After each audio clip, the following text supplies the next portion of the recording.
A Day With Me as Indianang Pinay. Ngayong araw nga pala is habang kumakain ako is kinausap nga ako ng binan ko na samahan ko daw yung sister-in-law ko na magpaayos ng buhok. Kaya naman kaming dalawa ng anak ko is dali-dali nga kami nagpalit para naman mai-content ako. Charot. So bali ayan nga pala, kasama ko nga pala yung sister-in-law ko at ganyan nga pala yung itsura ng buhok niya. Tapos ayan nga, nagpapapicture pa nga siya sa akin kung ano daw yung itsura niya. At ngayong araw na to is super excited ngayong sister-in-law ko na magpaayos ng buhok niya. Kasi guys, matagal na talaga niya na gusto na magpaayos ng buhok. Yun nga lang is nagtatrabaho siya sa food industry as a food technologist. So ano nga ba yung trabaho ng mga food technologists? So bali sila nga pala yung nagtitingin ng safety at saka ingredients label. Yung parang ganun. Hindi nga silang naka-hairnet kasi bawal na bawal dun sa company nila. Kaya naman hindi niya magawang mapaayos yung buhok niya kasi nagsasayangan siya sa pera. Kasi guys, alam niyo ba dito sa India is napakamahal talaga ang pagpapaayos ng buhok? O maabot po to ng 10,000 lalo na kung mahaba ito.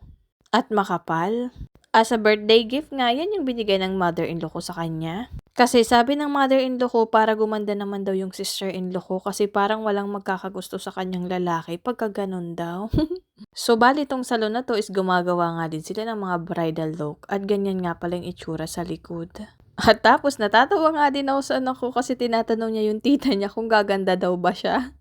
O tapos wala ngang katapusang before photo. So, excited na excited yung sister-in-law ko. Ayan, lagi nga siya nagpapakuha sa akin ng video kasi gustong-gusto niya makita yung before niya. Kung meron nga daw pinagkaiba. Tapos ayan nga, nagpa-facial pa nga din siya. So, bali madalas nga pala sila magpa-facial ng mother-in-law ko at ako nga is hindi ko talaga gusto yung mga ganitong facial. Natatakot kasi ako kasi medyo sensitive yung skin ko at kadalasan na ginagamit kong mga skincare is hindi Indian brand. Dahil para nga sa akin is kumakati talaga yung skin ko. Kaya naman hindi ko pa na-try yung mga ganitong facial nila dito. So, ayan, ganyan nga pala gawin yung pag-facial sa kanila dito. So, bali kinakamay-kamay nga lang nila. At ang gagawin nga pala dito sa sister-in-law ko is bleaching. So, para pumuti daw yung mukha niya. Tapos, ayan nga, sobrang puti na. Charot lang. They will spray. Sleepy? 40 minutes. I will take a photo. Oh, it's video. At medyo nainis nga ako nung araw na to kasi itong babae na to is ginanyan niya pa yung kilikili niya. Alam niyo ba guys, na singhot ko talaga yung amoy ng kilikili niya. Kaya naman nung oras na to is naiinis na talaga ako.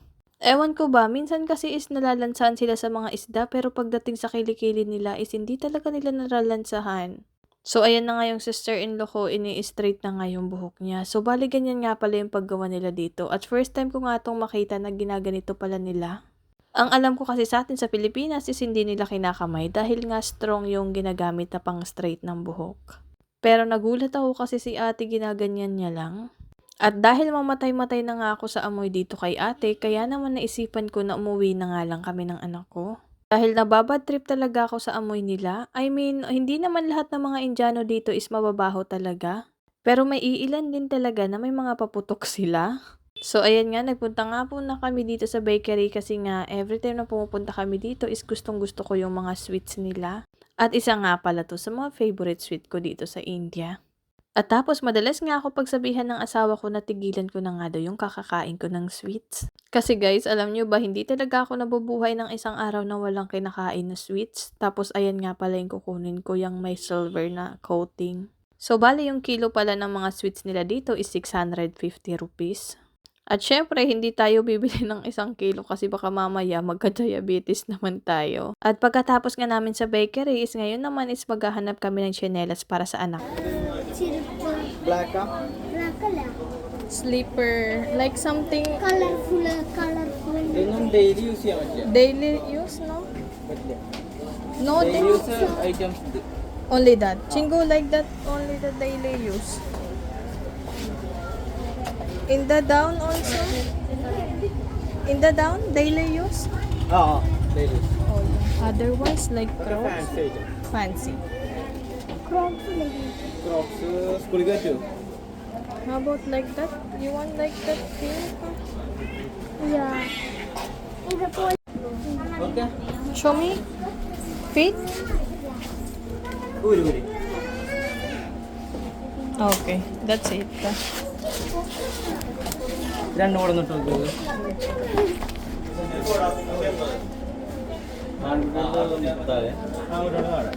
Okay. Okay lah. Ayan nga, nakabili na nga pala kami ng clogs niya kasi nga back to school na sila at bawal nga sa school nila ang nakasapatos dahil maulan nga rito. Kasi guys, nagagalit yung teachers nila pag maulan tapos nagsasapatos ka kasi babaho yung paa mo. Kaya naman 2 months silang nakatsinelas papuntang school. So bago nga kami umuwi is dumaan nga muna kami dito sa bagong bukas na cafe. In-order nga namin, i-share nga lang kami ng anak ko kasi madalas nga is hindi niya nauubos. At alam niyo ba guys, dito pala sa India is kahalagang 100 rupees is napakadami palang servings ng french fries nila at hindi nga namin naubos. Tapos alam niyo ba, habang nagbabayad nga pala ako dito, yung dala ko nga is card lang at wala nga silang card na available dito. At buti na nga lang is kilala ako ng may-ari dito kaya naman this time is pina-wifi nila ako. At hiyang-hiya nga ako kasi isipin nila na wala akong pera dahil nga wala akong data. At kaysa maghiya-hiya ako dito kaya naman kinapalan ko na nga yung mukha ko na maki-hotspot sa kanila para mabayaran ko din sila. At tapos na-stranded nga kami ng anak ko dito sa shop kasi napakalakas talaga ng ulan. Ayan o kung maririnig nyo, grabe talaga rito.